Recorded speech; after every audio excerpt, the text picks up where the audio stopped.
Hi, I'm Graham. And I'm Tanner. We are Crystal Street Comics, and welcome to Thoughts from Crystal Street, and we're not dead. Mostly, I couldn't. Graham doesn't really quite know this, but he is clone number 12. Oh, that would make more sense. I do have a lot of missing time periods going on in my head, so that makes a lot of sense, actually. So glad to be recloned and here with you guys today.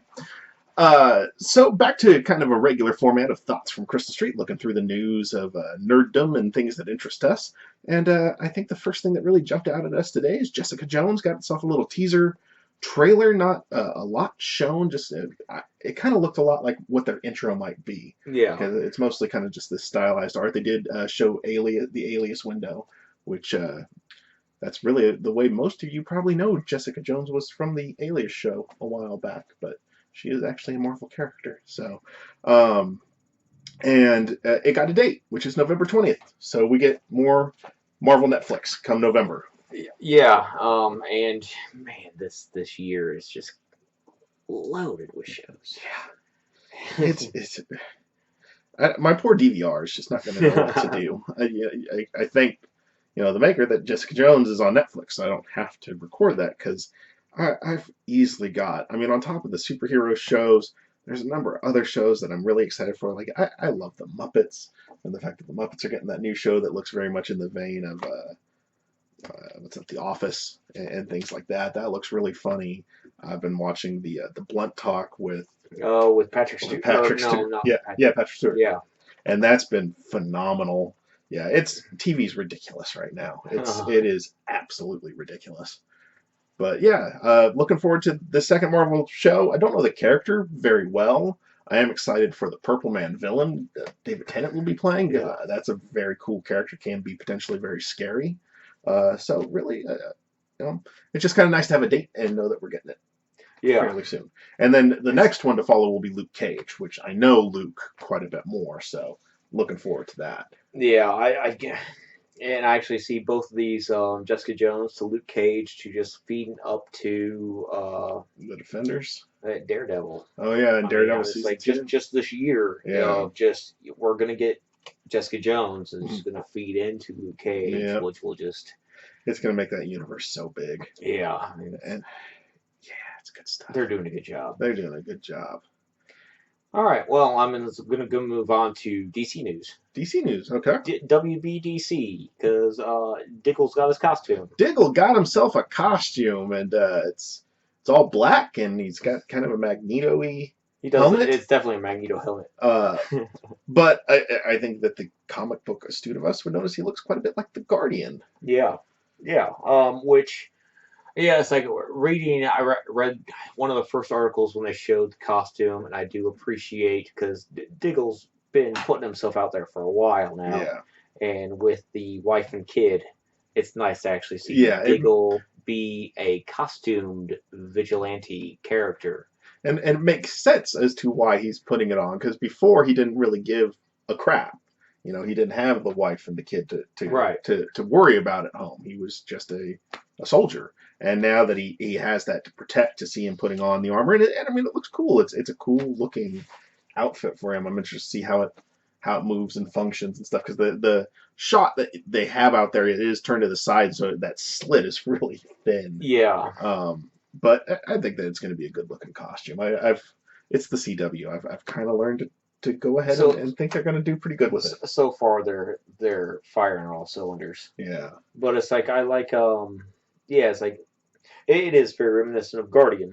And even if they go with Diggle turns into Guardian or becomes yeah, Guardian, I think even with the absence of color, just for how Arrow and mm-hmm. mostly Arrow, but even Flash is it is definitely put more into a realistic world where Right. you don't need blues and yellows to Yeah, accommodate your suit yeah, because I mean Arsenal is very deep red, yeah. so Yeah. It's not as crayon of red yeah, as we're used to seeing, and I'm looking forward to seeing Thea as Speedy. yeah, I think that's going to be a nice plot device. And of course, they actually started filming on Legends of Tomorrow.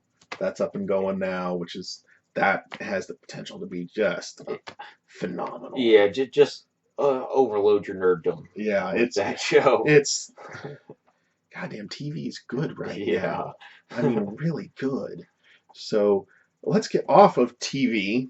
Because I mean, we could talk for hours about TV, and God, I remember when TV was not that good, and we had to talk about movies to get really excited about. Now constantly. Now TV is like TV's coming. Let's watch TV. Yeah, they're letting writers write and getting away from the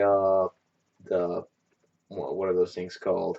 The reality shows. Yeah, the reality shows. I thought TV was gonna die when that was running too high. So, but in movie news, we have the Bond theme singer announced, and I know you're kind of excited for this. I am. Sam Smith announced as the Bond theme, and I'm actually thinking Sam Smith can pull off a Bond theme very much the way that Adele just brought it back to the 60s and early 70s Bond themes of that's quintessential Bond. Yeah. I think Smith can pull that off. I'm hoping he does. One of my favorite Bond themes is Chris Cornell's, but I'm a fan of Chris Cornell. But that is very much not it's not really a Bond theme. When Adele did hers, I mean that was so perfect. It threw it back to, I mean, you could think of Thunderball or Goldfinger, and it had that feel to it, and like you're saying, I think that Sam Smith's got that voice, and he's got, I think that vibe, especially because of how successful the Adele song was. I think that they're gonna probably go, let's stay in the wheelhouse on this one, and let's give it that feel, especially because I mean it's Spectre. This is so quintessential Bond. Yeah. And what's the little German actor who's playing the main bad guy from Inglourious Bastards? Christopher Waltz. Is Christoph Waltz? Yeah. Yeah. Oh my God. Anytime I get Christoph Waltz playing a villain, I'm in. Yeah. I guarantee there is going to be enough just dialogue just from Christoph Waltz that is going to somehow emasculate Bond. Yeah. Or make Bond realize that he is in over his head. And one more sad note on that is this is rumored to be Daniel Craig's last go at it. Yeah, I mean it could be, and I was under the impression that he had signed on for 2 more since Skyfall. Yeah. But it's another one of those things that we discussed 2 times ago. Yeah. That, your characters that you love, the actors that play them have to change. Yeah. So if Daniel Craig believes that, and I can actually see this happening, where he believes that Spectre is probably as good as it's going to get for him. Right. Step away if you have the end at a high note. Yeah. Don't Michael Jordan wizard yourself. I mean, sure, you might drop a 50 here and again, but you're still playing on far inferior product with far inferior talent. Yeah. So yeah, I don't blame Daniel Craig. I'm fine with Quantum of Solace because I watch Casino and Quantum back to back. I call it a 4-hour movie because Quantum as a standalone it isn't that great. But since it takes up 10 minutes after Casino, I just watch them back to back. Plays out as one long Bond movie. Yeah. If I watch Casino, Quantum is in the DVD player right after it. I mean, it's because you think to all the Bonds, and Daniel's just had such an amazing run. Because you think I think we both would consider Pierce Brosnan was a good Bond. He was a good casting choice. Yeah, but just the wrong era. His movies were not great. I mean, Sean Connery. You can't say all of Sean Connery's Bonds are great. They're good. But I mean, he's not a very convincing Chinaman. Yeah, trying to make Sean Connery a 6'5" Japanese guy. Yeah, is the wrong way to go. And I mean, the Roger Moores. Some of those are long and unentertaining. Yeah, I mean, Roger Moore will still get credit for one of the worst Bonds, even though Roger Moore was a damn good Bond. Yeah. But he was also the guy that brought us Moonraker. And so it's kind of like you are at the tail end of whatever career or character that you ever played. You will be judged on the worst things you have done. Right. Where I like Roger Moore. I mean, coming from The Saint, Mm.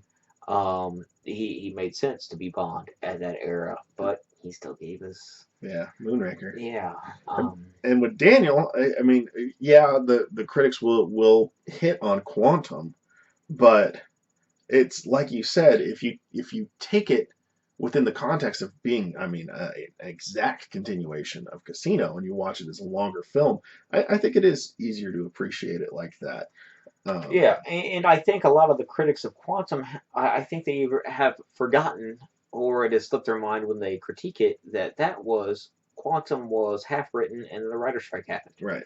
And the director had to figure out how to make this movie a movie that could actually be published at the date that it was supposed to come out. So I think they did a good job of, when you look at it as a 4 hour Bond movie, as opposed to a 2.5 hour and a 1.5 hour Mm-hmm. Bond movie. Quantum picks up great, Right. and I like the way that it ends itself. Yeah. So I mean, there's nothing to lead us to believe that Spectre is going to be anything but amazing. So I mean, when you look at it, he only did 4 films, but are you going to have to consider Daniel Craig the best Bond? this has been my argument since actually Casino, because I loved Casino when it came out. Mm-hmm. And then when Skyfall came out, I will tell people that are not Bond fans, if you watch all of them, Skyfall should be your favorite Bond movie. Right.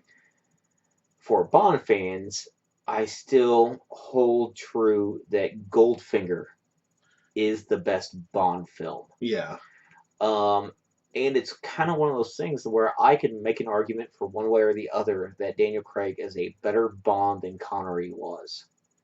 But since Connery brought us Bond for the first time, Right. everybody will always be compared to, did they capture that character the way that Connery did? And I would say that for a harder world that Craig's Bond took place in, Mm. he definitely did. Right. But he is still not the first. Right. And Connery doing so well at it that I can make an argument that Craig is a better Bond than Connery. But Connery will always be my favorite Bond because growing up I had Connery. Right. Um, And George Lazenby. I didn't even have growing up. I mean, they were the Bonds that I got to know. It's like really growing up. Timothy Dalton, um, License to Kill was the first Bond movie I ever watched because it came out when I was about 10 or 11 or 12, somewhere around there. I forget when it came out, but Dalton is my first Bond experience. That did not keep me from, once I got to college, just every single day going to the video store, and I'm going to start at the beginning. Dr. No. Then I can't tell you right now. I think it's Dr. No, and then um, From Russia with Love or something like that. But yeah, Connery will still, I think, to Bond fans, Always be Connery that. will always be, here is Bond, Mm-hmm. with kind of an asterisk of, if Daniel Craig was making these movies, how good these are, Mm-hmm. they're almost interchangeable. Yeah. But it's like I'll say, yeah, Skyfall I think is one of the best Bond movies ever made. Goldfinger will always stand out as, if you can make a Bond film that people are saying Goldfinger in its comparison, Mm-hmm. you've made a good movie. Yeah. Um, Yeah. No, that's a credit to the crew that took over when Daniel Craig yeah. got it going, because that's, I mean, they have done a phenomenal, for a franchise that was, I mean, DOA, because yeah, GoldenEye was really good with Pierce, but I think the rest of his were so bad, especially what was the one with Madonna? No, Die Another world.